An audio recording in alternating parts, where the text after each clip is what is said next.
New tonight, federal agents say a Georgia inmate is the mastermind behind a North Carolina robbery. Police arrested a man last week for his role in a robbery in Charlotte, allegedly planned by a Georgia inmate serving 6 life sentences. That's right, 6 life sentences. Channel 2's Michael Dowden is live in the newsroom. Michael, this isn't the first time this man planned things from behind prison bars. Yeah, Denutri Alliance was his first win actually to prison for armed robbery. But back in 2012, he was given those 6 life sentences for coordinating a series of robberies in Gwinnett County with snuck-in cell phones. And now it looks like he's doing it again.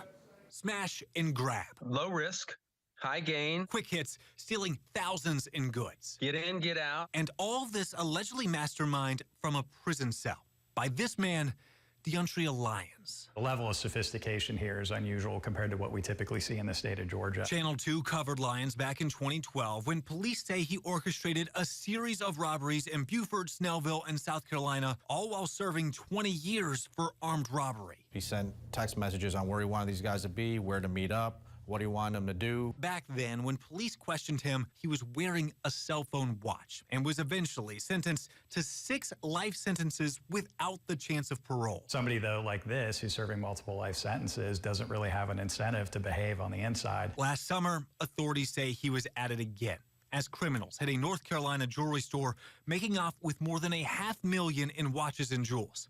Investigators would find in the weeks before the theft that videos of the shop's layout were sent to this Instagram page, allegedly belonging to Lyons, who then helped plan the job. But there's got to be something that the prison system can do to keep this guy from getting cell phones. I mean, this is quite frankly embarrassing for the prison system of the state of Georgia. And now that he's allegedly involved in helping another crime ring, Timmons says something needs to be done.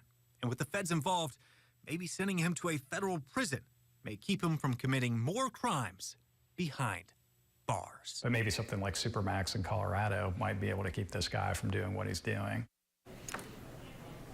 And Channel 2's Michael Dowden back live with us from the newsroom. Michael, what can the Department of Corrections actually do? We mentioned perhaps federal prison to stop this here.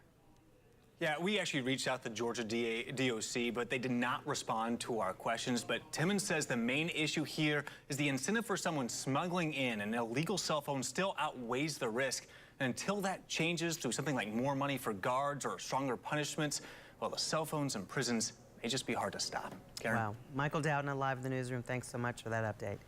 In April, we told you about a bill that was introduced by Senator John Ossoff. It would get tough on contraband cell phones in federal prisons. Now, the bill would change the penalty for contraband cell phones from a misdemeanor to a felony. Without it being a felony, there would be no serious consequences, resulting in people potentially facing a jail sentence. Senator Ossoff said under the current law, it's difficult to fire a prison guard caught smuggling contraband.